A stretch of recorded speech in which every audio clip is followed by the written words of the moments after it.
Welcome to the Creative Liberty Podcast. I'm your host, Major Chisholm. And today in the studio with me, I have a filmmaker, Mr. Todd Smith. Mr. Smith, welcome. How are you? Thank you for having me. I'm well. Yeah. Good. Thanks for the opportunity. Yeah, you're welcome. Let's go full screen here. So you're a filmmaker. Yes, sir. I would love to hear your story. First question.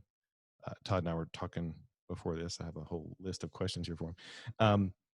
So your filmmaking story, how did you end up in filmmaking? Yeah, let's just go with the filmmaking proper. Filmmaking right now.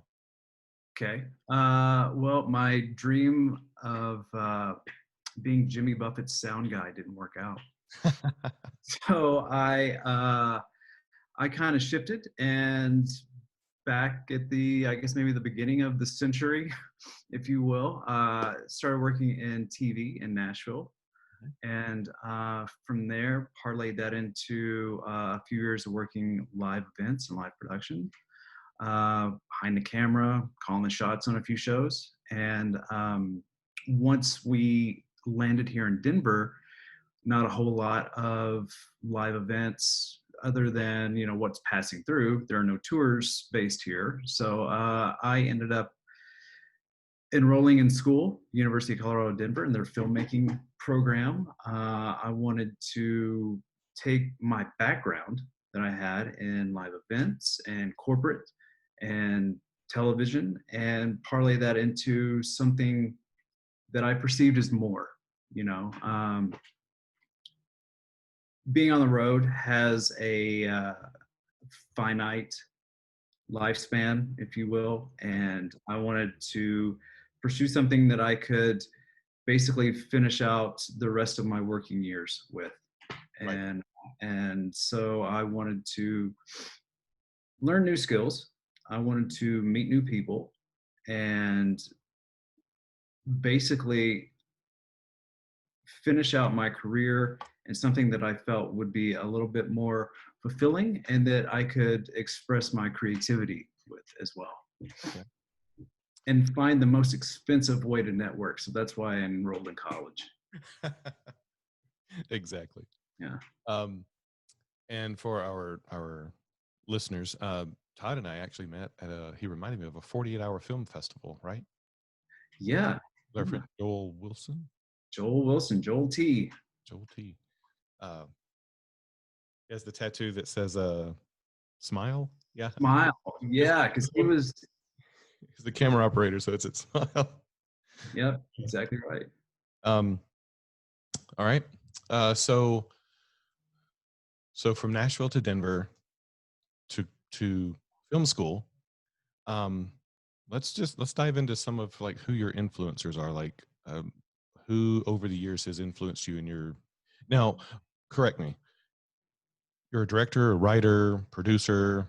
What avenue of? I mean, I know you said you've done a lot of shows and stuff, but filmmaker. What would I classify? If I'm going to say, hey, tell me your favorite influencer, would that be a director, writer? Right now, man, I am a huge fan of the Coen brothers. I love Coen brothers films. Yeah. They are very meticulous in their scripts. I love the way that they write and they structure their stories. And what they also bring behind the camera as well. Yeah. I'll be honest, one of my favorite films, probably my top two, is Big Lebowski. Okay. I know that they wrote every single stutter except for I think the human paraquat line, and that was the only ad-lib line. But everything else was completely written out. They had such a vision and such such a vision for that film that they just mapped it out perfectly. That's awesome. Yeah. What's your favorite old film and why?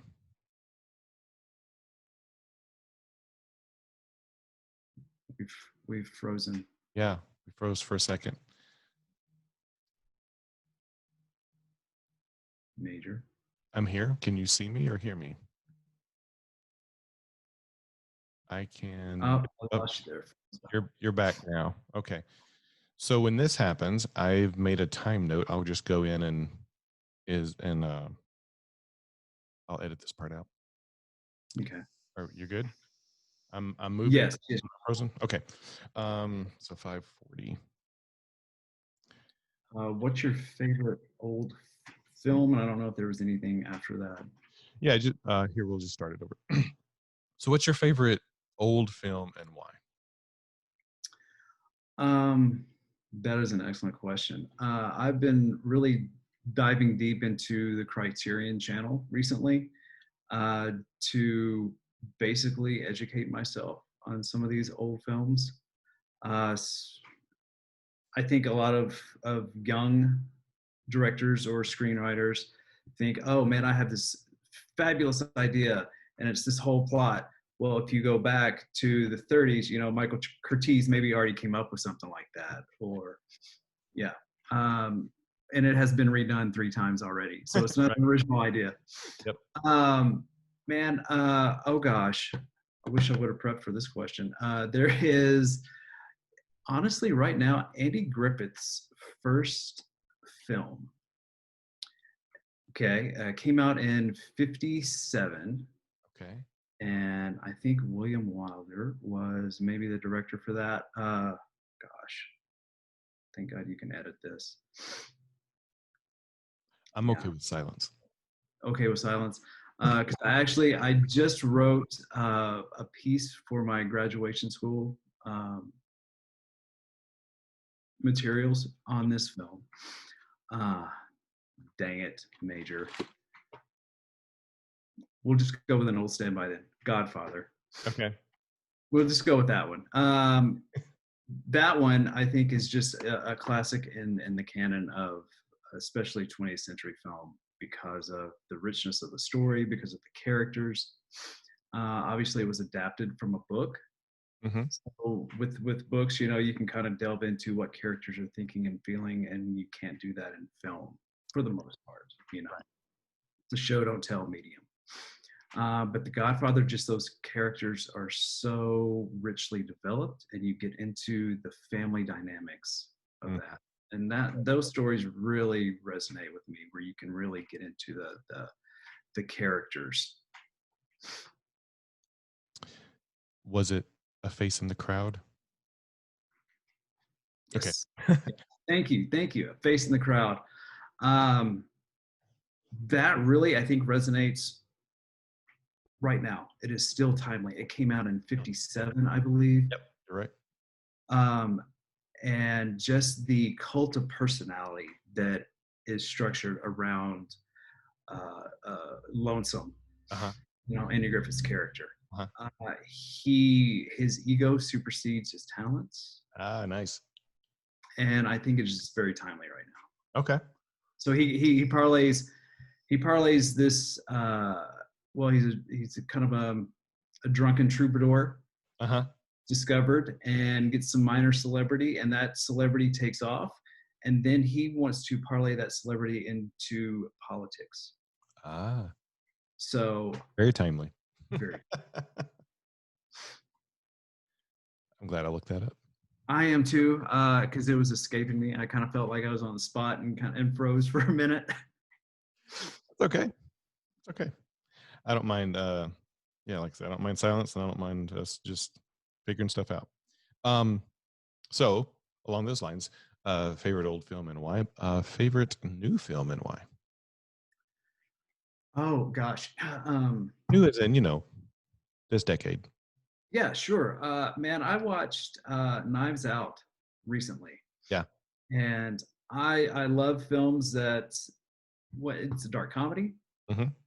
It's a mystery. It's all these things wrapped into one, and I think Ryan Johnson did a great job with that. I Yeah, love Knives Out. It was a fun time. it was. Yeah, my wife and I watched it a few months ago, and just really enjoyed it. It's kind of a throwback to the Agatha Christie stuff, but without kind of her tropiness. So Yes, yes, exactly. I really dig that stuff. yeah. Um, hmm, do you prefer comedy or tragedy? Mm. or both? Um, I prefer comedy. I like to laugh a lot. I think with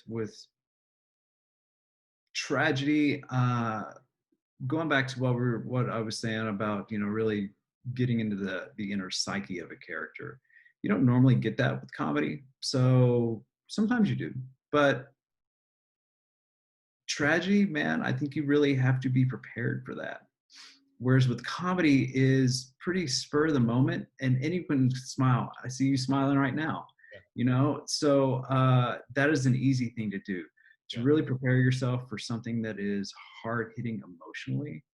I think is more of an investment sometimes.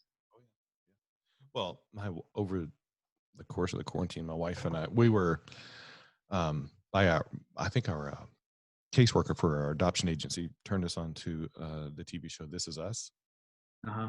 I don't know if you've watched it, but if you like to cry, it's a good show. They hit all the buttons, and my wife looks over at me. She's like, "Are you crying again?" And I'm like, "Stop it!"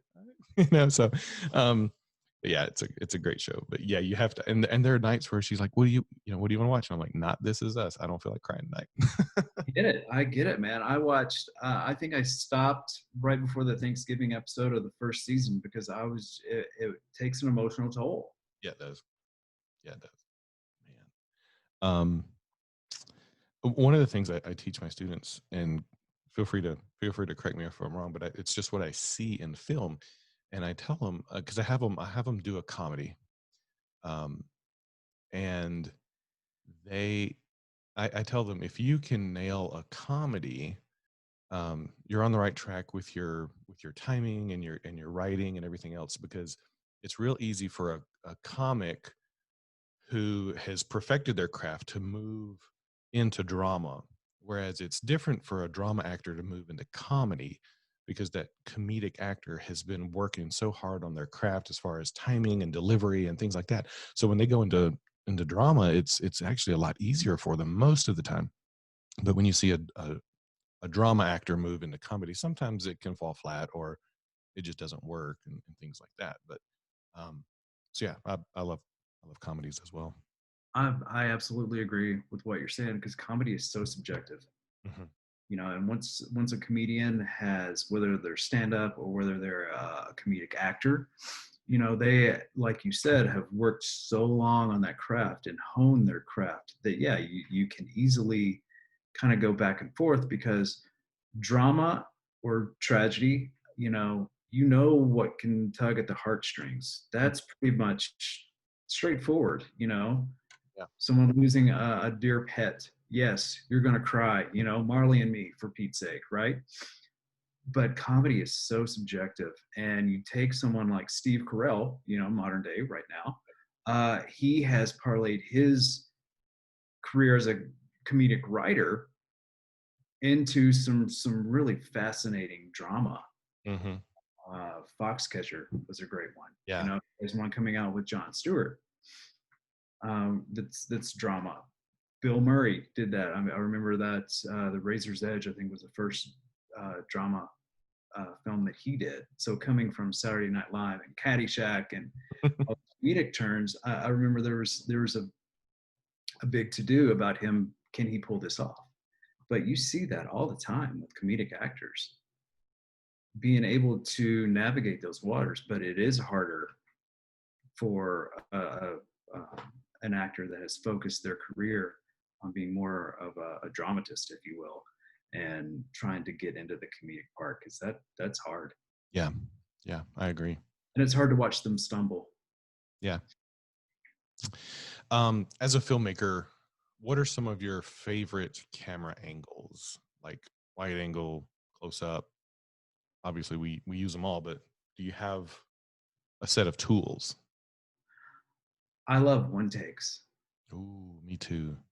I just watched a film over the weekend called The Sisters Brothers, starring John C. Riley. I haven't seen it yet. It's Go ahead. man, yeah, it's a fabulous film. 2018, French director. It's a western, Mhm. Yep. and the Sisters Brothers are Joaquin Phoenix and John C. Riley. Mhm. And we follow their arc of as bounty hunters. And at the end of it is a fabulous one take that is extremely well choreographed, that goes from room to room, and the characters, the actors are changing clothes off scene because they go from a kitchen to in the bathroom, Mhm. right? And it's fabulous.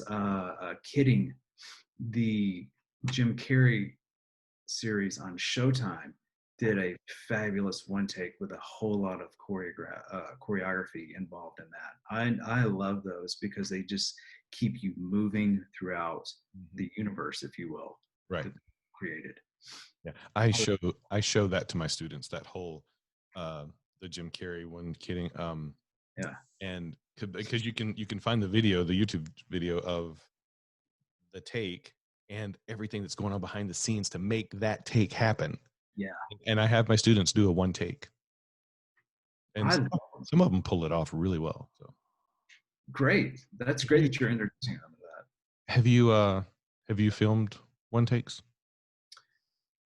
Tried to do it recently for a senior thesis, Okay. and we did it in production. It didn't work out so well in the edit, so we ended up splitting it up. Sure. Yeah, And that's what sometimes has to happen. yeah, The James Bond, uh the opening to, I don't know if it was the last one or the one before, I forget, where it's the Day of the Dead festival. uh-huh. It's technically it's all one take supposedly, but you can see where they cut it when they walk into the building. There's a creative way that they cut it. Invisible cut, Yeah, yeah, and but yeah, that whole opening scene is all really nicely done, one take. So yeah. Boogie Nights had a really great one as well. Uh-huh. Yeah. I don't remember that. That's been 100 years ago since I've seen that. Um, so when you're shooting, do you shoot for the edit, or do you allow actors to kind of improv? Yes. Good answer. I as as as you're putting it together, I read David Mamet's book on directing film, and he stresses the importance of the transitions. So as you are writing and developing your scenes, you're also kind of figuring out as the writer, how is this going to look in the final edit? As the director, so it's now been passed on to you from the writer. Right. You have to figure out, well, how's this going to look in the edit? So you're working with your DP. What is our final product going to look like? That is, I think that work on the front end creates less work on the back end in post. Right. But at the same time, I think that you should also be open to that collaboration, with the actor, with the DP, Mhm. right? Right. Okay, so we have figured this out. This is how it's going to look in the edit. Let's shoot this. Well, boom, your actor kind of riffs on something that is something you never thought of and works out great. Yeah. So I think you have to be open-minded. You have to have a roadmap of where you're going, which is the final edit. But at the same time, once you have that roadmap, then you know where you can veer off, if that makes any sense. Yeah. You know where the side roads are going, Hmm. Yeah. and they will eventually lead you back to your end goal, your destination, Yeah. which is your final cut. Yeah. Great answer. Um,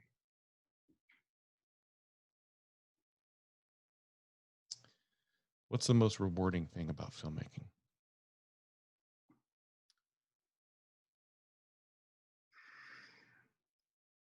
Honestly,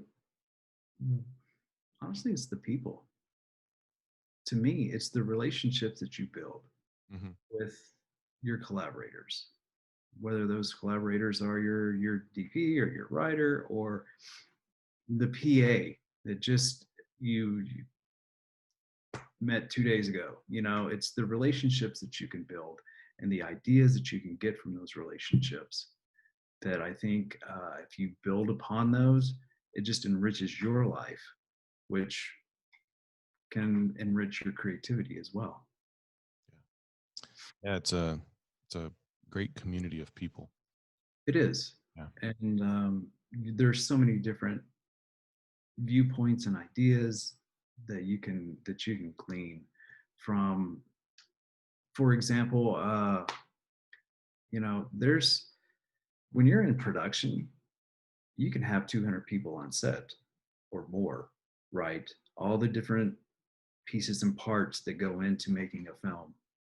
And it's the relationships and how you deal with people and how you communicate with people that really brings everything together. Mhm. Yeah. Yeah. Um, if you, I'm still trying to figure this out as a teacher, but if you weren't, if you, if you weren't a filmmaker, what would you want to do?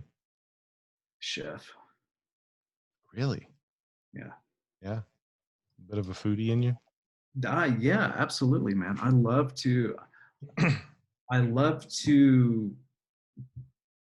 make people happy, I Yeah. guess, for lack of a better term, man. I mean, I think you can really get creative with food. Obviously, it's the recipes and the ingredients and the flavors all come together, and then the plating of it, and to see the look on people's faces when you deliver your Uh, final product to them, right. um, that being said, I would not want to spend 12 to 16 hours a day in a kitchen, but it's that process of creating something that I love. I got that from my mom and my grandmother. Um, did they come from some sort of culinary background, like Italian or French or just, Southern oh, biscuits and fried chicken, yeah. great. Yeah. Nice. Um, by the way, I also have questions coming in from friends, so not to put you on the spot. What's the one piece of filmmaking equipment you should not skimp on price? Audio. Exactly. It's true, man. I mean, Yeah. I've told younger people because they sometimes get lost and caught up in what kind of camera should I get? I want to buy a piece of gear. Well, man, in 2 years' time, 3 years' time, that camera can be obsolete. You know, I always tell people to purchase audio or lighting because those things are going to last. They were going to last you for a very long time. And if you can get away with visuals that maybe aren't the best, but if you have poor audio, people are going to notice. And lighting. Yeah, absolutely. And it's what I tell my students. Those are the two things that you can control as a filmmaker. If you're outside, you can't control the light, and also if you're outside, you can't necessarily control the audio Right. unless you've got lavs and reflectors and all that to some degree.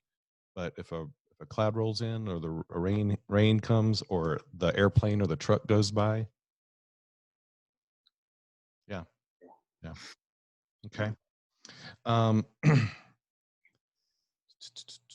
What's the most difficult thing about filmmaking? The same thing that's the most enriching. The people. Yeah. I mean, it can be. Honestly, yeah. Uh, because I think as a director or a producer, showrunner, if you're, in television, you have to learn how to deal with multiple types of personalities. Um, for example, I was a showrunner a year or so ago for some student productions. So I had a crew of over 40 people that I had to deal or learn how to navigate the waters of 40 different personalities, right? Yeah. So once you're into the business aspect of it, you have to figure out how there's a political game. How can you play that political game of selling yourself, selling your story, selling all of that to executives, people that can say, yes, we want this. So how can you navigate, how can you read the room? How can you navigate those personalities of that?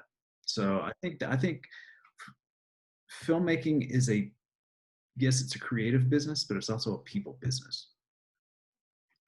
So you have to learn how to, I, what is the word I'm looking for?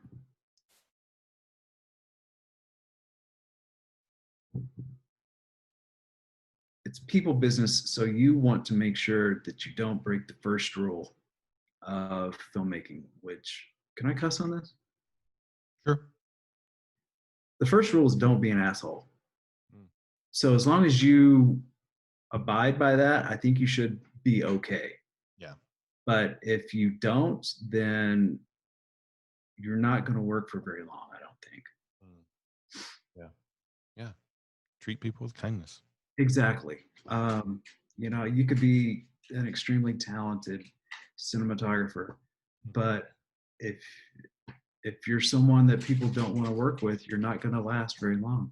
Yeah. There went Titus. There went my dog. I think mine's still asleep. Cute. Yeah, that's good advice. Which will lead me into one of my other questions is what encouragement or advice would you give like young filmmakers starting out in the industry? I would say pursue whichever direction you want to be, or position that you want to be, whether that is a director or whether that is a producer or a cinematographer or, an audio person. Go for that, but also learn a backup skill Mhm. because there are going to be lulls. If you want to be a screenwriter, more than likely you're not going to sell your first screenplay right off the bat. Right. You're going to need something to pay the bills. So learn audio. Everyone needs an audio person, right? A good audio person. If you want to be a PA, man, they actually have PA schools. Go to a PA school. Learn how to deal with other uh, departments within a film set. Learn what the lingo is. Learn which tools you're going to need when you're on the job. Uh, if you want to, like I said, if you're a screenwriter, learn editing because you can be a junior editor somewhere. You're going to need to bring in some cash, and also by learning another skill, you're also broadening your reach and your network. So, for example, Joel Schumacher, who just passed away, Mhm. he was a production designer, but he ended up directing for 30 years. But he came from a production design background. It's who you meet, who you can network with, right? Yeah. And that's a skill in itself. Learn to network. Yeah, exactly. Yeah. Maybe that's actually the most important thing. Learn to network. Yeah. Yeah, because I mean, a lot of times, I just recently had this conversation with a friend of mine. We were just talking about job hunting and things like that, and neither of us are looking, but we were just talking about it. And he said he's never gotten a job from like Indeed or anything like that. It's always been through a connection or someone he knew, and uh, and I think it's the same way in the film industry that you know it's a lot of times who you know and how you've treated people or how you've networked with people and those reputations like you were saying um precede you, and they'll know whether or not people want to work with you or not work with you and stuff like that. So yeah, that's good advice. Um, Skills could be learned. Hmm. You can't unlearn to be a jerk, I guess. I always believe that there's hope for people. That's the eternal optimist in me. Yeah, Hopefully people can unlearn being to be a jerk, but you're right, that's harder than learning a skill. yeah, yeah. It really is. I mean, like I said, this is a relationship business. Yeah. Don't burn bridges. Yeah, that's a great point. Um, what's the strangest situation that you've found inspiration from? Oh, wow. And maybe you haven't had a strange, I don't know, but yeah. Man, I think that's a tricky question. It depends on what a strange situation is, because you can find inspiration from anywhere, right? I Right. mean, my neighbor just got a ticket because she didn't move her car because it's street sweeping day. Right. There could be inspiration on the street sweeper, right? What is his job like?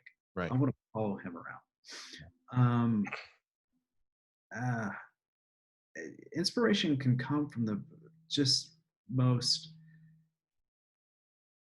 day to day mundane things. Um, I don't know that I've had inspiration for, yes, I did. I take that back.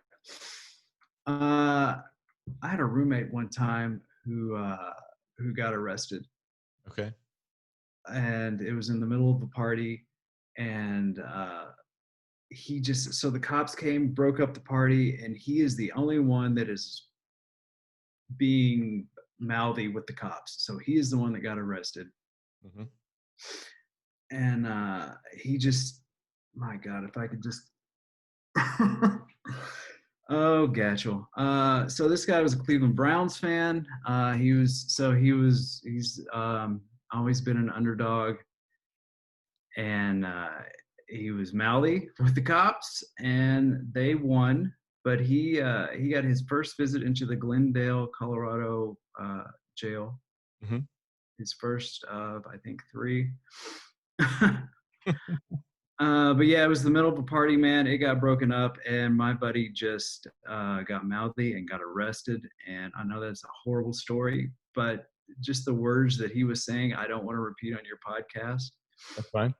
Uh, yeah, but like I said, inspiration can come from the most mundane, or it can come from the silliest too. So yeah, so did that inspire a short film or an idea or? It inspired a short script. Okay. Yeah. Okay. Yeah. Yeah, I agree. And I think you've kind of hit on one of my other questions is going to be like, where do you derive your inspiration from? And yeah. I think that's it. Is you don't know where you can find inspiration finds you, Yeah. right? Yeah. You don't go out looking for inspiration. Right. So when it hits, I think you need to stop and take a minute, realize what's going on. Words come to your mouth, come to your mind, man. Stop, write them down, get that out there, so that when you can come back to it later, Yeah. because it's not going to sit there. It's fleeting, man. Mhm. So notate it while it's there. Yeah. Recognize it. Good stuff. Do you keep a spreadsheet, a journal of ideas, a book uh, of ideas? Do you write them down and come back to them later? Yes, I do. I have a journal that I keep next to my bed. I also have here on my laptop, on my notes, I have special section just for ideas, Mm. and I will come back to those. Yeah. Yeah. Absolutely. I do too. Um, do you? I was part of a. It was in Nashville. It was a filmmakers workshop or something. One time I went to, um, and anyway, um, one of the things someone asked me one time, what do you like to write or write about or whatever? And I said, well, I don't typically write about what I like to watch or something like that. So I guess my question would be, do you watch the same genre that you like to write about? Yes, because I think it's important to, just like songwriters, go listen to other artists that are playing the same genre that you like, Hmm. right? Gain inspiration, see what other people are doing, Hmm. and also step outside of that. Yeah. Different things that interest you, step outside of that, and you can gain inspiration from architecture, from poetry, from chefs, Yeah. What does this plate look like? Well, start describing that plate, and then that could trigger something else, right? Yeah. But yeah, I think that absolutely you need to watch what other people are doing, what the other people are creating, and pull from that. Don't be afraid to pull from that. It's been done for millennia, right? It's called inspiration. Yeah. Well, that's a good place for us to pause and take a quick break from one of our sponsors, and so we'll be right back with Todd Smith, filmmaker.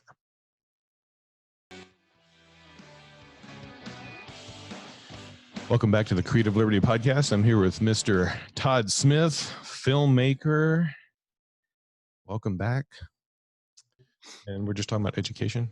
Well, I think what you had brought up was, people that are interested in, for example, in filmmaking, feel that maybe because of their age could be a detriment to that. It's something they've always wanted to pursue, but maybe feel they're too old. And I completely disagree with that. Yeah. I was 40, maybe 41 when I went back to school. I just had a need and a desire to accomplish something, essentially. Mhm. And that accomplishment was finishing out a bachelor's degree. Mm. And the life experience that I had and the maturity that I had at that point in my life, I think allowed me to do that. I obviously I didn't do it when I was 20, 21, whatever, for whatever reason. But coming back at my age at that time, I think made me a better student. I think it helped lend some credibility amongst my classmates who are my kids' age, Right. right? And even with my professors. And I think that age should not be a detriment to continuing your education. If it's something that you as a full grown adult want to do it, man. It can only help you. It will it'll help not only, I believe, your job prospects personally. I believe that. But I believe that if it's something that you want to do that you feel is missing in your life, it can only help your self-confidence and help your self-worth, how you perceive yourself. Right. So I champion any adult that wants to do it, man. Go back to school and fulfill your dreams. Yeah. Pursue what you want to pursue. It's your life, right? Right. I did it after my daughter graduated high school. So she and I were going to college at the same time, right? May sound a little weird, but I think that being around more students my daughter's age Mhm. helped me to connect with her on a different level. Mm. So it's not only helping my professional life and my personal life, meaning my I guess internal, but also helping with how I can relate to my child, my adult child at this Right. point. So go back to school if that's what you really want to do. Don't let the "you're too old" adage, don't let that be a detriment. Pursue it, do it, embrace it. Amen. Yeah. I agree. That's all I really had to add on that one, man. I love it. So yeah, man, I'm a champion for anybody that wants to go back to school. Do it. Yeah. My mom went back to school for nursing um, when we were kids, and she had always wanted to be a nurse and just never pursued it. And she finally did. And she became a nurse. She became a head nurse over 2 floors. Um, yeah. And then, upon retirement, moved into like the insurance section of it and then retired. So, yeah, she didn't regret it one bit. No, I mean, yeah, I'm going to have student debt. I get that. But I think the pros outweigh the cons. You Yeah. know, Yeah.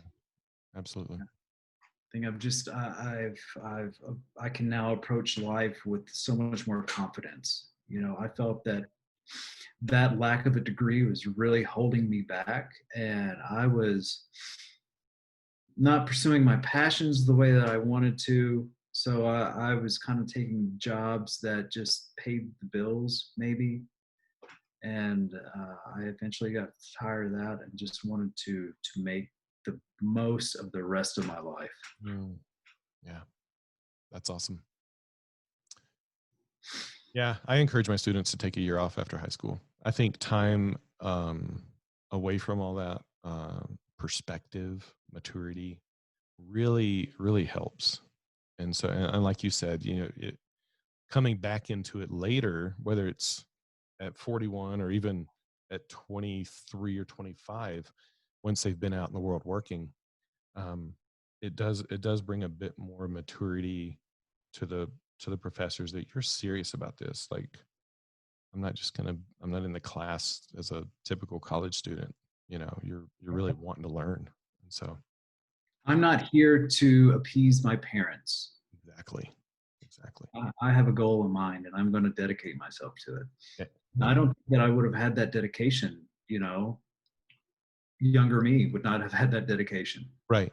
Yeah, exactly. Do you like using green screens? Do you use them much? I've used them a couple of times in corporate settings. They have their place. Yeah. Yeah, I think as a filmmaker, I'm not so big on them. Yeah. They're ubiquitous at this point. They're everywhere. Uh, Right. Even in the most character-driven drama that you can find, there's going to be some green screen involved. You're going to have special effects, and I'm not a big fan of it. I like to have the realism, Mhm. but they're everywhere. Yeah. Have you ever filmed overseas outside of the United States? I have not yet. Yeah. Do you like documentaries? I do love documentaries. Yeah. Just did one for a senior thesis, actually. Oh, you said you did one? Yes, What? it's a short doc on industrial hemp, Okay. and I Is didn't. Go ahead. Well, the things that ropes and stuff are made of, right? Yes, but there are so many other products that can be derived from industrial hemp, and it has a really great carbon footprint as well. Mhm. You can make clothing from it. You can make cosmetics from it. Uh, it hasn't really seeped into the energy producing world just yet, but there are some things that you can do with it where it can start to replace petroleum products, Wow. uh, plastics to begin with. But there are so many things that you can do with hemp. Yeah. Um, a former colleague of mine who's retired, a teacher, um, he has opened an industrial hemp field lot thing, and it takes a few years for it all to grow, but on the development sign on the corner where it's located, it says this is not, they had to put the disclaimer, this is not marijuana, you can't get high, on the disclaimer, so people wouldn't be like sneaking out in the field and getting the hemp. So Right. Yeah. I mean, if you try and smoke it, all you're going to get is a headache out of it. But to your question, let me back up. You're asking if I had filmed outside of the country. I have not personally, but my producing partner in this project did. He actually he took a class in Amsterdam okay. and set up numerous interviews there. Oh, nice. Yeah, yeah. um if there was one film that you could make, it's your coup d'etat, what would it be? Are you asking if it's one that's already been done that I wish I would have made, or? No, do you have an idea in the back of your mind, like, if before I pass away I want to make this film? I actually have a series that I would like to really bring to life. Yeah. Yeah, Okay. yeah, And you don't have to, don't give away your trade secrets or your ideas if you don't want to. yeah. I think that it's based on a true story, Okay. and I think that the breadth of it needs to really be opened up into something that is more episodic and can't be confined to a 2-hour film. Gotcha. Yeah. Nice. I'll be looking forward to All right. it. Bring it to the screen one day. What, so you said you have a YouTube channel. Yes, and I have posted some short films there Okay. over the years. Okay. And it's okay for me to include that in the show notes and everything linked to that. Yes, Okay. absolutely. Cool. Um, I think, let me see. You said Knives Out is, we haven't been able to go to the theaters. I was going to ask you like yeah. What have you been binge watching during the coronavirus? Oh man, like I said, I've been kind of digging deep into the Criterion channel, that app. Binging, we've watched, gosh, Mrs. America, Succession. Succession's a great show Okay. on HBO.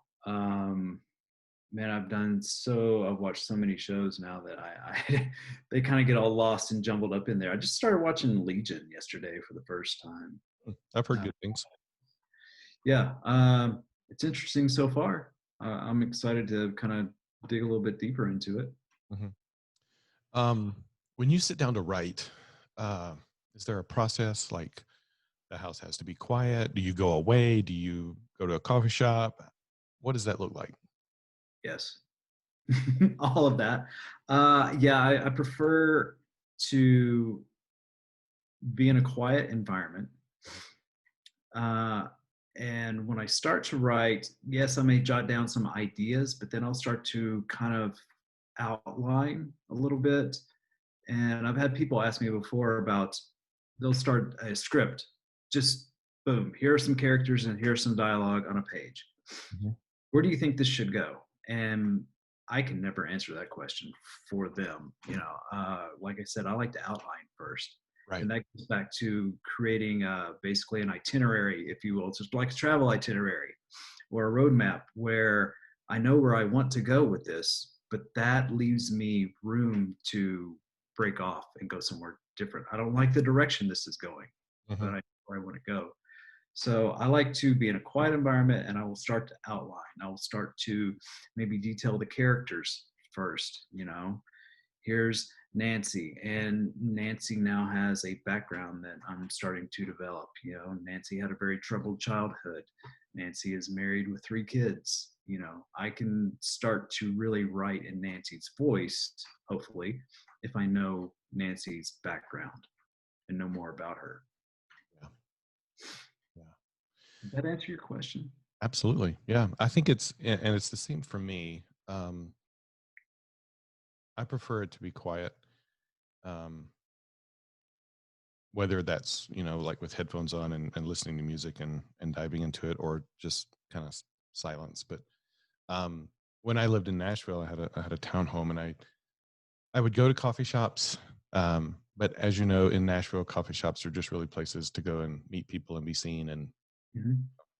say hi to everybody and drink coffee, and get some work done if you can. But I found that it was just too distracting, and so I created my guest room in my townhome. I created as like my creative zone, my creative space where I could go and just sit and read and write and do stuff. So yeah, so I have to have that creative space, and also have to have that creative mindset. Sometimes it's a love hate relationship with me. So Yeah, absolutely. I understand. Like if I listen to music, it has to be instrumental. I'll either put on classical or jazz. I cannot have lyrics going on because that distracts me. That gets me off on something else. yeah, exactly. Um, all right, I got some just some random quick fire questions for you. Okay. All right, um, coffee or soda, Coffee, beer or whiskey, beer, uh, chocolate. dark. Mm, Not a fan of milk chocolate. yeah, me neither anymore. I love dark chocolate. Pizza or burgers. Mm, burger. Burgers. Yeah. Yeah. burgers cooked on a grill. You could strand me on an island, and as long as I had burgers cooked on the grill for the rest of my life, I'd be fine. I am a fan. I'm a fan of the of a flat top burger. There's just something about years of grease. Yeah. You find a good diner burger, man. I am all about it. Oh yeah, absolutely. I this has been a couple of years now. I didn't want a grill in my backyard. I just wanted a. I looked at people's grills online, like they're selling them on Craigslist and stuff, and I'm like, that looks gross. And I didn't want this piece of equipment in my backyard rusting out and getting gross looking. Um, so I have uh, a Blackstone griddle, and so it's a flat top. So maybe look this up. This is not sponsored by Blackstone, but I love my Blackstone. My Blackstone. It's like a little 22-inch, uses propane, and it's a griddle top, and I love it. So I can make those smash burgers and oh, I have to check that out. yeah, do it. It's really nice. I've been using a charcoal grill for way too long now, and I Yeah, love the flavor of charcoal, but yeah, man, it's a process. it is right. Yeah, Yeah, I think the older I've become, the more I've seen the value of propane. propane and propane accessories. Propane accessories. Dang it, Bobby. um, so you have some wonderful new things happening going on right now in your life. Yeah. You guys are, well, I'm not going to tell your story. You tell me your story. What's going on? So I applied on a whim to grad school. I wanted to focus on producing, and I applied to one school and was accepted. We wanted to get.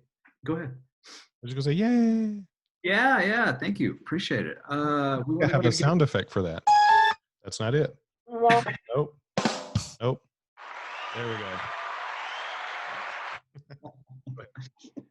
We wanted to get back east. That's where my in-laws are, and my mom is, and they're getting older. So we wanted to be closer to them. Mhm. And my wife threw out the idea, well, why don't you apply to grad school? And I had never even thought about it. Wow. And I thank her for giving me that idea and planting that seed. Yeah. And I applied to one school in North Carolina. They have a really great, I think it's actually ranked the number 6 producing graduate program in the Okay. country. So I was put on the waiting list. And then about a week later, I was off the waiting list and was accepted. Congratulations. Thank you very much. I appreciate that. That's awesome. Um, and how long is the program? 2 years. Okay. And I'm asking questions I know the answer to, but just for my audience sake. So this is how you do a podcast, people. You do your research. You have conversations with Mr. Smith. Um, upon graduating from uh, this this school, you'll have what? A lot of debt. Touche. You'll come out of the program with what? Come out of the program with 3 projects that are ready to pitch. Right.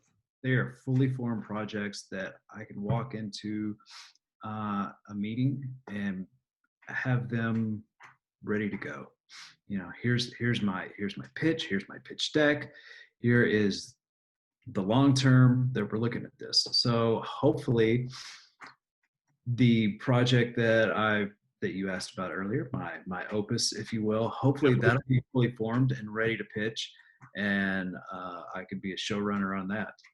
But I mean that all being said, I think the experience of working directly with screenwriters Mhm. and helping to form projects, whether it's projects they want to bring to life or it's projects I want to bring to life or whatever it may be, that experience and that knowledge that I am about to gain, I hope, right, is going to be invaluable. And I will have a leg up on anyone else that wants to pursue this but hasn't that really kind of wants to do it the hard way, I guess, maybe, you Right. know. So that's really what I'm looking forward to, is developing scripts, working, collaborating with screenwriters, and having something ready to go when I finish up. Yeah. And you say 3 finished things. You don't mean those things will already be filmed, right? No, no, Okay. they're fully developed. Developed. Gotcha. At least at least in my mind and in my heart, they are fully developed. Right. Like I said, if it's a series, we're going to have at least 5 episodes ready to go in the can. Right. Those are so that you can have something to present. There will probably be a proof of concept that will be filmed for Mhm. it. Uh, so yeah, so it's not going to be like a full series that's going to be filmed, or a full feature length film that's going to be filmed. It's just going to be the front end, the development, what it's going to look like, what these characters have to say. It's your whole pitch deck. Gotcha. Talk a little bit about the pitch deck for our audience. What does that look like? What's a pitch? What's a pitch deck? Well, the pitch is as much about you as it is your project. So come into a pitch with your fully formed ideas. This is how these are the characters. This is the story arc. This is what the world looks like. These are what the characters are wearing. This is, your inspirations that you're also, if you can tie in your project with something else that maybe already exists, so that the people in the room can visualize it, right? This is going to be Superman meets Jaws. Okay, we've got Sharknado or whatever that is, right? So you can kind of assimilate it to something else. So you come in well prepared, very confident, and saying, this is the world that I've created. These are the characters that live in this world. This is what it's going to look like. What do you think? Let's fund it. Let's fund it. Let's make this happen. Yeah. Okay. Yeah. Um, do you have any desire to pursue Hollywood or to live in LA or No, yeah. but I think at the same time, unless there are specific positions that you want, you have other hubs now. Atlanta. Atlanta, absolutely. There's a lot of stuff going on in New Orleans. I think, for example, I think Plan B, which is Brad Pitt's production company, I think they are actually headquartered in New Orleans. Okay. I could be mistaken. Don't quote me on that. New Mexico. Netflix has just built studios in Albuquerque. Oh, okay.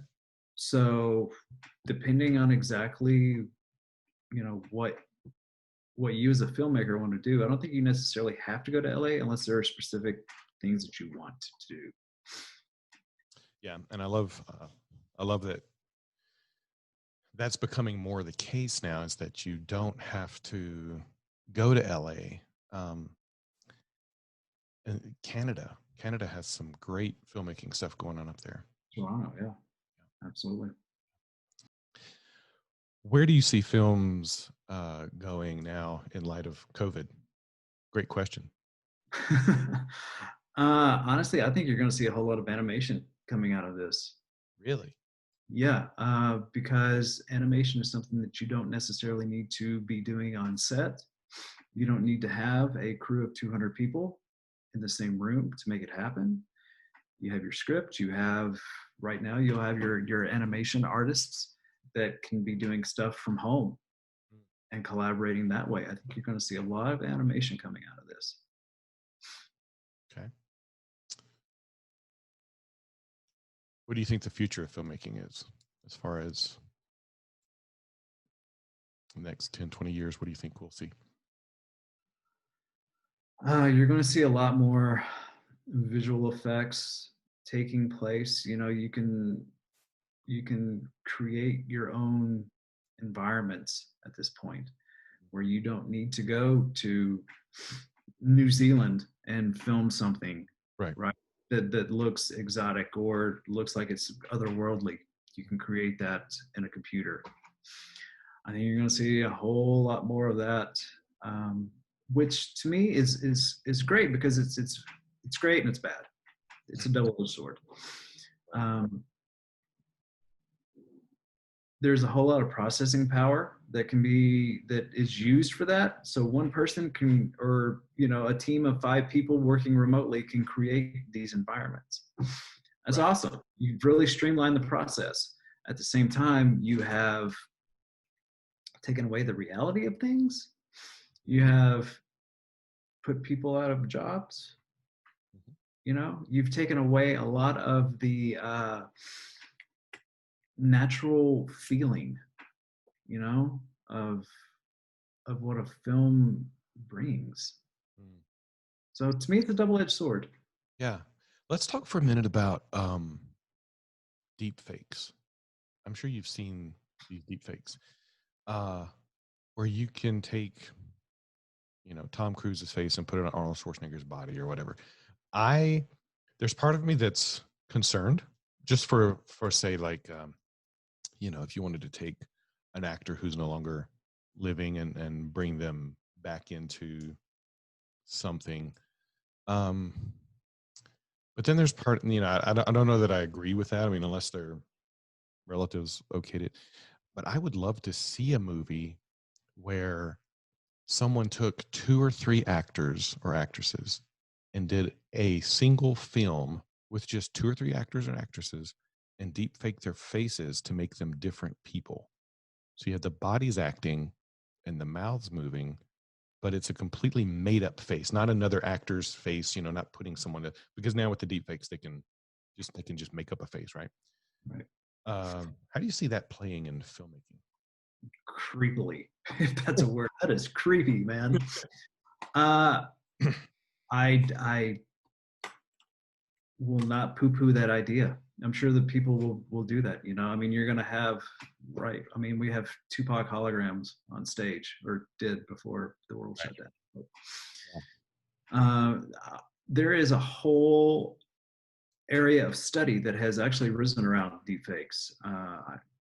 Here in Denver, there's the National Center for Media Forensics, Hmm. right? And they teach you how to spot deepfakes. You're using Premiere, you're using Audition, whatever, to analyze this stuff. So you can also create the deepfakes with those too, right? So you can do a whole lot of stuff with it, man, that I think is just creepy.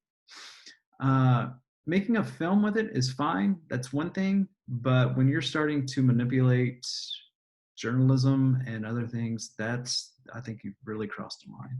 I agree. Yeah, I agree. And it was kind of going back to what you were saying about the future of filmmaking and being able to create stuff and put people out of jobs and all that. It's just one of the things that came to mind is just kind of that whole deep fake technology. And so the things that AI is going to be capable of doing, you know, in the future or in the present. In the present, I mean, you have how many devices around our house right now are listening? I mean, we have Alexa, who probably just turned on, right? There's the Google. There's, whatever you have Siri. Yeah. All of this stuff is here. It's how is it going to be used? Is it going to be used responsibly? Is it just going to be used to track us, Yeah. our movements and our thoughts? Yeah. Interesting times. You mentioned Premiere. Are you a Premiere guy, a Final Cut, iMovie? Premiere. I think you're finding probably a lot of people that are using Premiere because it's just so integrated right now with Audition and After Effects, Photoshop. Yeah. I left Final Cut right around 7, I think. Okay. So it's been a while since I've jumped into that world. Yeah. Avid is still used in the professional environments. I was wondering, yeah, my first introduction to filmmaking stuff, Darren Thomas shout out to him. He was a big Avid guy. I think he probably still is, but yeah. Yeah, it's still definitely used. Okay. Any final thoughts, comments, snide remarks? Oh, I have snide remarks for days. No, Finally, someone takes me up on it. no, I actually really I appreciate you having me on, man. This has been a pleasure. You know, I have to say, well, two things. One, what all platforms are you on? What platforms am I on? Uh-huh. Oh, you mean for the podcast? Yes. Sorry, I was thinking social media. All of them. Yeah. Spotify, uh, iTunes, Apple Podcasts. Um, those are the big ones. I think I'm on iHeartRadio, Stitcher, maybe. I could look it up. But you're on a whole lot of them. Yeah. So what do your students think about films and filmmaking right now? Where do they see where it stands and where it's going? Uh, that that'd be a great question. I wish I could have finished the semester with them to do this. I typically have some students who could care less. You know, you're always going to have those in class, but those that do care really kind of bring their A game, and they love film, they love storytelling, things like that. We're really confined. So, like in like my video 2 and 3 classes, they have. I usually get the parents to sign up on it, and if it's during a period in a period where they can leave campus and go film, I'm totally fine with that. Their parents have signed off on it. They're old enough to drive and have people in their car, so that's what kind of one of the stipulations. They can't be a young driver. um, then they can go film off campus, or they can check gear out um, and film over the weekends or at night. Because at the school, there's only so many hallways and classrooms you can film in where everything starts looking the same, right? And even though we do have a green screen, they've can film in that. I forced them to do at least one film using the green screen, um, just somewhere in the film. Uh, but I don't know. That's a great question as far as because I can kind of look at what they're interested in and kind of gauge what they're viewing as far as films go and kind of what they're into, and to kind of see kind of in the future like where their mindset is. Like, it's kind of like when people go in to do translations for other countries and stuff, or to learn the language, they usually follow the children around because the children are speaking like the most current language, the dialect or the lingo. um, and so I can kind of get a pretty good feel on where their, I guess, values or their comedic relief kind of is coming from to some degree. It comes across in their films, and we talk about kind of their film. So I don't know as far as projecting where they see film going. Um, I would assume even as they mature, they really get into like the longer films and stuff. But um, I would assume that a lot of them are geared more towards a YouTube type of filmmaking, Yeah. because that's just kind of where everything is. I usually take a poll and ask them how many of you are on Facebook, how many are on Instagram, and kind of gauge where they are on the social media platforms and where they're getting their information or their content from, and what makes them laugh. That's just, I'll see them laughing in class, and they're not supposed to have their phones out, but being a filmmaker and a photography teacher, I allow them, for work to use their phones. And I'll ask them, show me what you're laughing at, and they'll show me. Um, but what I struggle with is them. I try to get them to tell good stories, and by a good story, I don't mean rainbows and unicorns. I mean tell a good story. A good story has that conflict in it and things like that. And the struggle I find with them is that they want to make these kind of adult like films, but using high school students. And by adult, I don't mean anything bad. I just mean, they're they're they're using teenagers to play detectives and police officers and these kind of adult roles that the script may look good and sound great and be fine, but they don't have the resources to portray. They can't go out and hire older actors or actresses, so they use themselves. And I'm like, yeah, this is fine and all, but it's not going to play well because you guys are 14. You don't have a beard or a mustache, or you're not in these realistic situations. And they write some really good stuff and they write some really fun stuff, but sometimes I really have to reel them back in and go, let's make a teenage film. Let's if you're gonna do this, then do it this way. Um, but sometimes they listen to me and sometimes they don't, and that's fine. I don't mind promoting them playing adults. That's just like theater. Um, but I also try to instill in them that as you move forward, like this would be a great film in 10 years. You know, I'd love to see you in this in 10 years when your peach fuzz is actually a mustache. Yeah. Do you do you introduce them to a hero's journey? Yeah, yeah, Yeah, yeah, that's awesome. That's great. yeah. We talk about that. We talk. I mean, I have them. One of the things I like to do. It's sort of like the 48-hour film festival. Is we choose a genre, we choose a character, we choose a prop, a line of dialogue. And I usually have them interject, like, give me a line of dialogue, and usually go with the funniest one. Um, and uh, and then we talk about story arcs and all that stuff, the hero's journey, and all that along the way as they're writing. So they have to submit their script to me for review before they can start filming.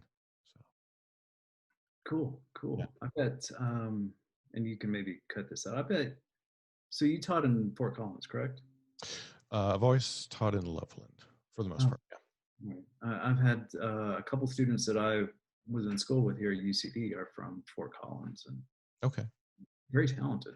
Yeah, yeah. I've had students go on and get scholarships for film schools. I've got one student down in Denver going to film school, and others that are just making films on their own, just diving in and going for it while they do whatever other job they have. You know, one of the reasons that I wanted to enroll in college, one, I wanted to finish out my degree. I just didn't have that. And I wanted to have Yeah. that. But I wanted to expose myself to the younger generation, meaning I wanted to find out what they knew, and how I could actually learn from them. Right. Because I think if you get to a point that you just kind of become stagnant, and I didn't want to do that. Yeah. So I wanted to completely have an open mind, figure out what they know, what I can learn from them, Mhm. and hopefully apply that, later on in my career. Right. Yeah. And I mean, I think as an adult, you kind of get into your own routine and maybe your own bubble with the people that you're around and that you associate with. So I wanted to break out of that bubble. And my daughter's almost 22, but I don't know her friends. I know her. Mhm. I interact with her. But I think that the students that I were with are all her age as well, and they have some really great ideas. And I think as a filmmaker, especially, you have to stay fresh. Yep. Yeah. Absolutely.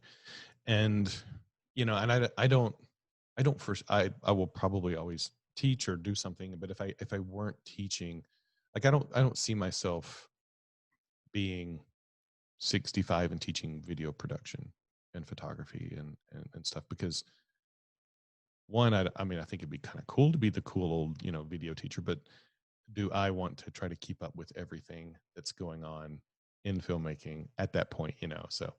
Um so I might move into something else later, but I love it. It's fun. I get to go be around creative kids all day and hear their stories and bring those stories to life when they write them out and direct them and film them. So yeah. I actually would.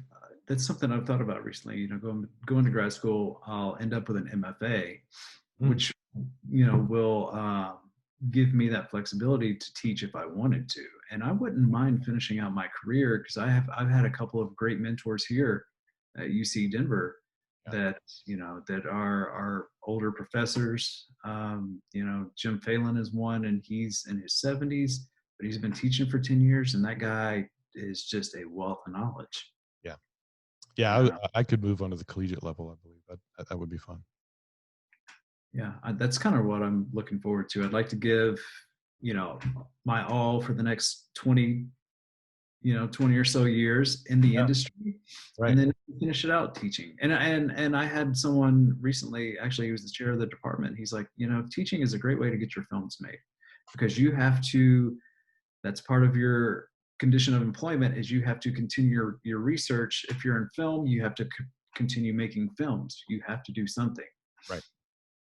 So Yeah, that's one of the reasons why I started my YouTube channel, because this group of kids that I had were super talented, and they were watching Casey Neistat's videos and stuff, and I was like, well, you guys should do this. Like I could do this, and so I got on there, and just for my students, it was just making goofy YouTube videos, and it's like, look, here's, let's apply this concept. How do you clone yourself? And so I would go in and do some of those things that Casey and some others were doing, and showing my students how to do that, because they were watching them for entertainment. But I was like, but you can also, this plays well in filmmaking as well, if you want to do that. So that's really the only reason I started my YouTube channel, is because, well, though I'm teaching filmmaking, I want my students to know that I'm also doing filmmaking as well. And it was an easy way for me to do that without getting a production crew and all that stuff. So yeah. and you're keeping them engaged Right. in it, Exactly. Yeah. which is great. It's you're teaching the next generation of filmmakers, and No. what but what is film going to look like in 10, 20 years? Because right now, yes, we have blockbuster films in the theater, right? But we don't have if you have a Jaws or an ET, from our generation, right? That were Right. some blockbusters. Well, now you have Jaws in the Marvel universe, right? I mean, so you've created, those are your blockbusters. Right. Silver Linings Playbook is not going to be the next blockbuster anymore. So you have to figure out, if you have a message, if you have content that you want, that you feel comes from the heart, that people would really want to see, but you're not going to make $100 million off of it. How are you going to get that into people's living rooms? Because that's where they're going to watch it. Right. Yeah. YouTube, YouTube, or other, Vimeo or other streaming services. right? Vimeo is a great place. YouTube has their own, I guess, what's the word, long form, Sure. right now, Vimeo does have films on there. You obviously have your major players, your Netflix and your Hulu and your Amazon. Right. So as a content creator, how do you want to, I guess, get that? Yes, you want to get that into living rooms and have eyeballs on it. Exactly. What is the cost of that, though, as the filmmaker? Because if you sell your soul to Netflix and you see, this is a big payday, boom, well then now, and you sell it to Netflix, well now they own all the rights to it. Mm-hmm. So I think you as not you, but yes, you, myself, and anyone else that is a content creator or a filmmaker, you have to balance that creative aspect with the business aspect of it. You just came up with $1 billion idea right there. Create a platform that people can put their stuff on and they still retain the rights to. That gets eyeballs. Yeah, that gets eyeballs. In years. And I think that is actually one reason that I've kind of leaned towards episodic, whatever that episodic looks like, whether that is a narrative or whether that is some sort of a reality or discovery type show, something that would be on the Discovery Channel. I have one of my mentors here who is a producer, and he has created stuff for Discovery and National Geographic and whatnot. Well, you can contract yourself right into your contract. Yeah, I'll sell you the rights for the next year or 2 years, but after that, I get those rights back.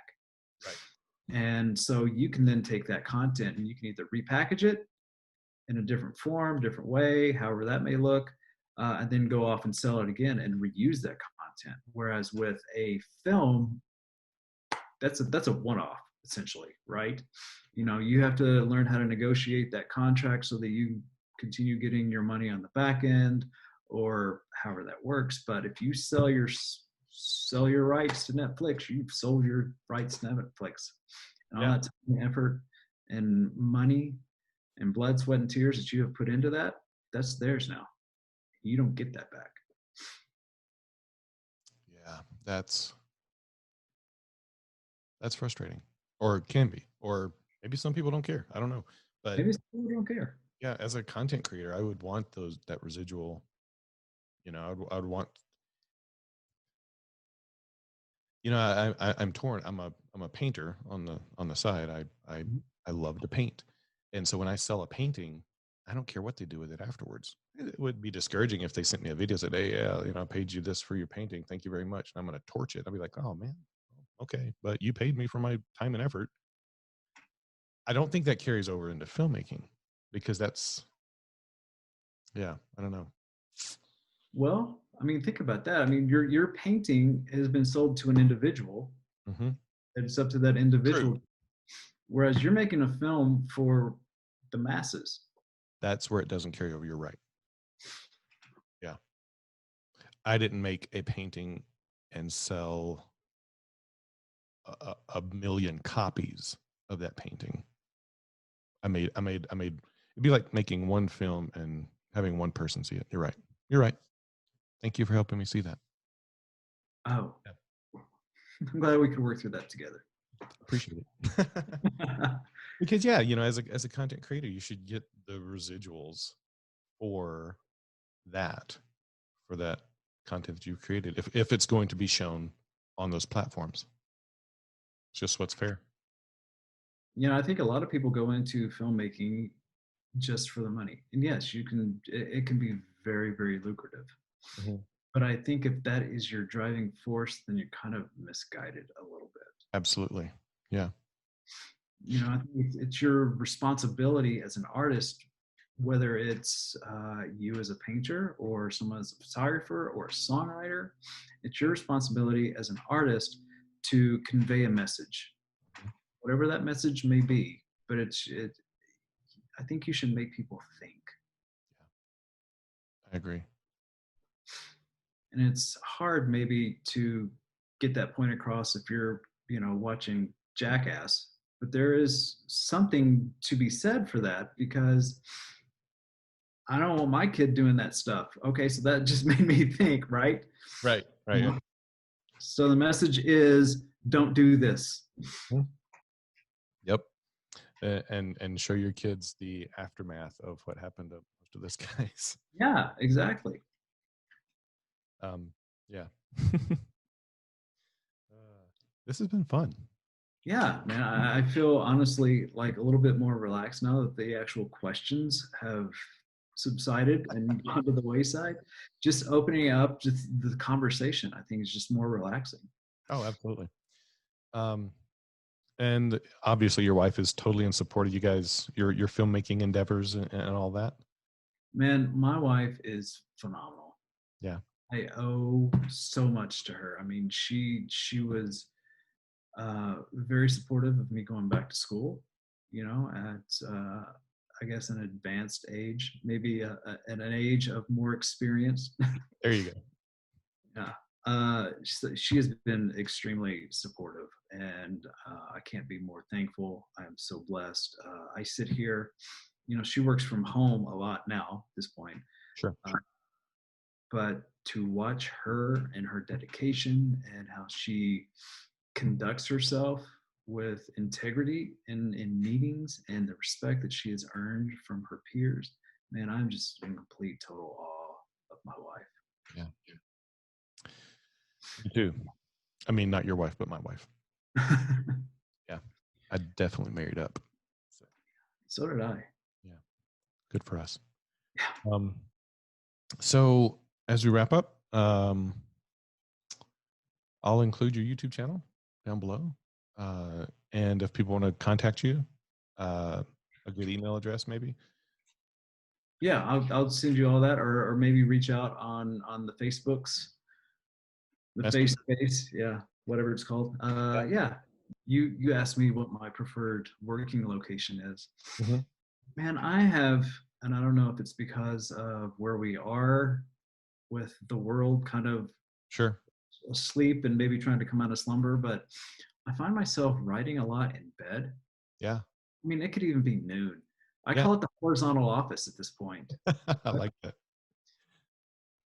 Yeah. And I'll just throw on some music and I'm in a comfort zone, and it just kind of relaxes my mind and lets it go where I want it to go, as opposed to going outside and hearing birds chirp, which is very relaxing. I love water, I love hearing all of that stuff, but then all of a sudden you've got somebody going down the street with their stereo blast. Yeah.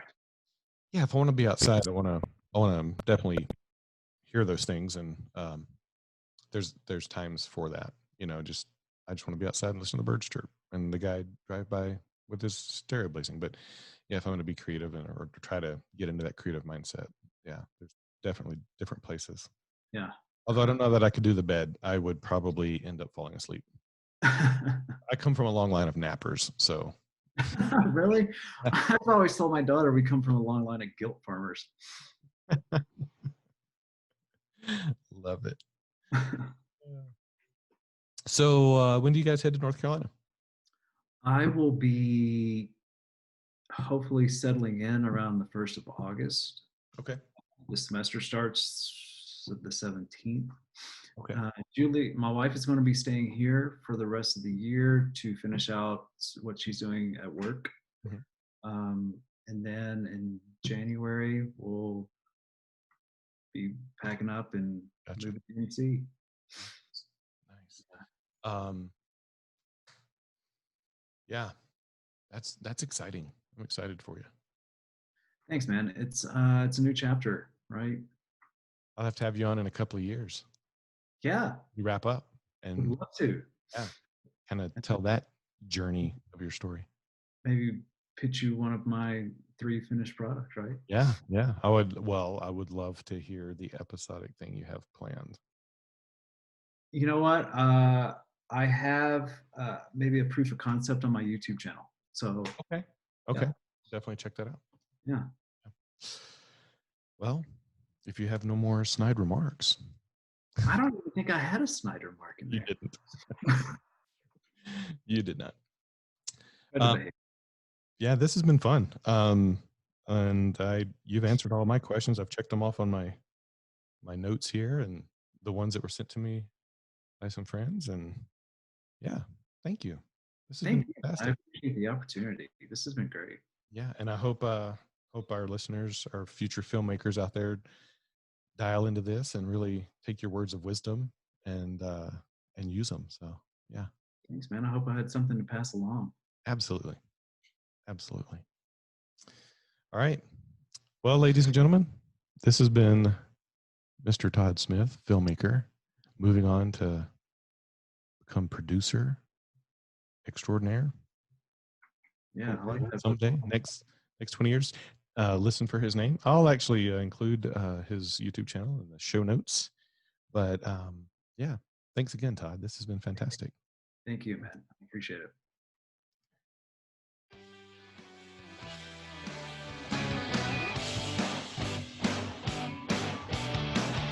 This has been the Creative Liberty Podcast.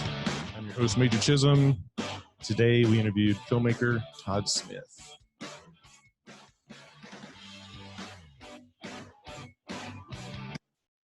And I'll stop recording here.